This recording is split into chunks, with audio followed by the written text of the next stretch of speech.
My name is Nelly Defo.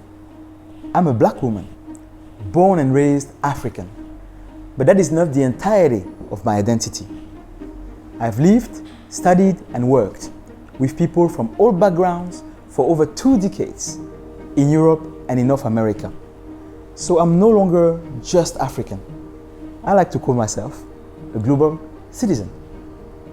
In 2018, I decided to move to Asia to experience something new in a region with no heavy heritage of racial exclusion. But everyone around me was worried because they felt that Asia could be culturally incompatible, and they thought there was a lack of diversity and inclusion in Asian organizations. Like most people in the world, they also thought of cultural differences as reasons of incompatibility. They looked at those differences as right versus wrong. But the truth is, all cultures have a mix of similarities and differences. I have now settled in the Philippines for over 3 years, working for ADB and building new relationships. I have experienced cultural similarities between my African heritage and Asian culture. But I have faced quite some challenges too. Like for instance, the communication style, especially providing negative feedback. The norm is quite straightforward and direct in North America or Europe. But here in Asia, I came to find out that the most important bits are often in what is not being said, or it is being said indirectly, and I need to read between those lines. Or the leadership style. I've been used to having bosses who were one of us and were readily accessible no matter how much money or decision-making power they had. But in Asia, I found a very hierarchical leadership system. The boss is the boss. Even when it came to disagreeing, I've been trained to see it as a positive part of a healthy and open debate.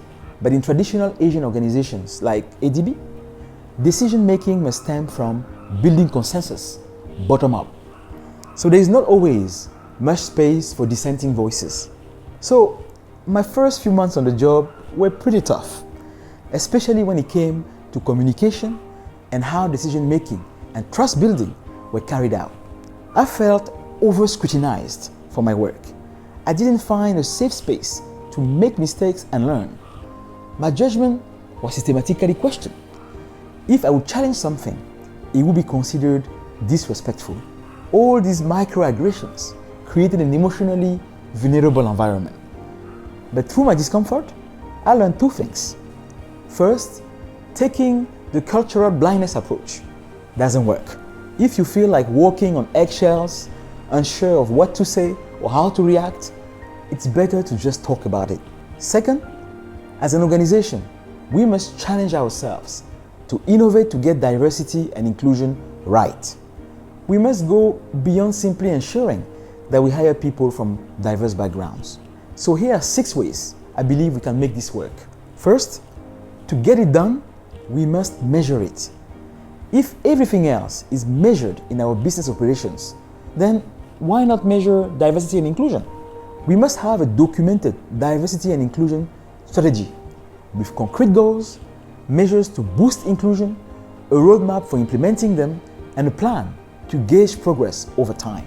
If we are really serious about leaving no one behind, then collecting and analyzing data and sharing them with key stakeholders is critical, because only then will we increase accountability and transparency around diversity and inclusion issues. 2, educating our leaders.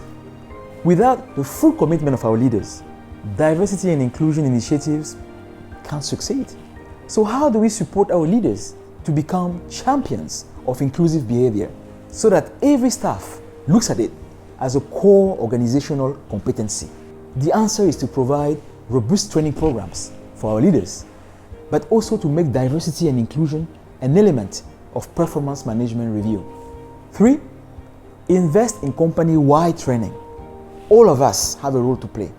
There is indeed a need to learn more about diversity and to increase our inclusive practices.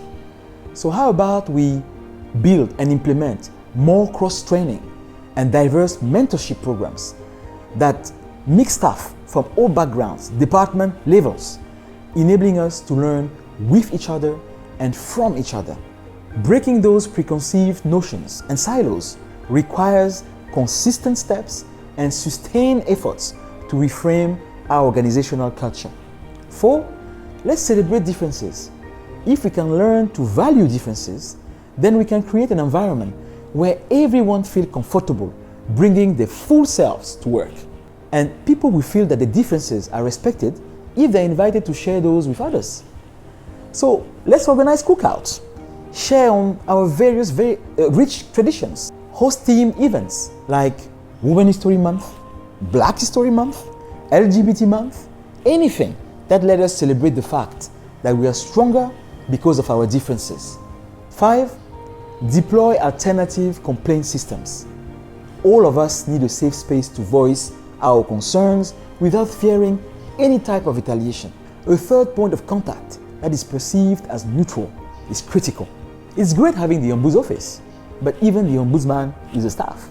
So what if we expand the role of employee assistance plans that are run by external vendors?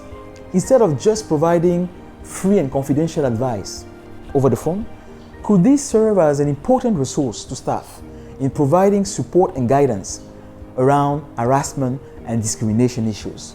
This will obviously require a shift in our leadership mindset from seeing complaints as threats only to valuing them as insight.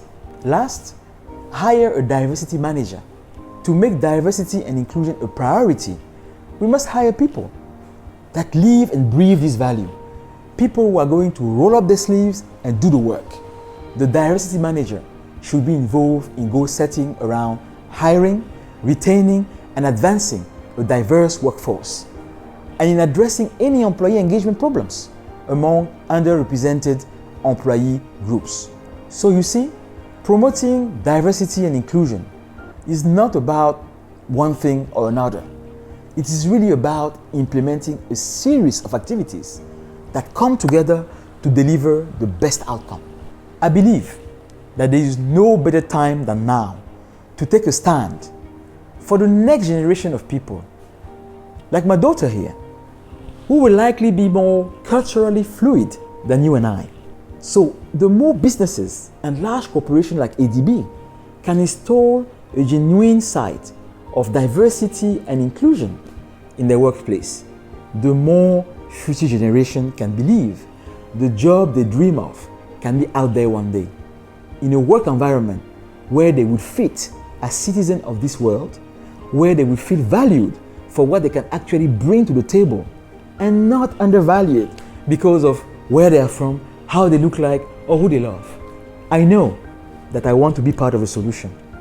What about you?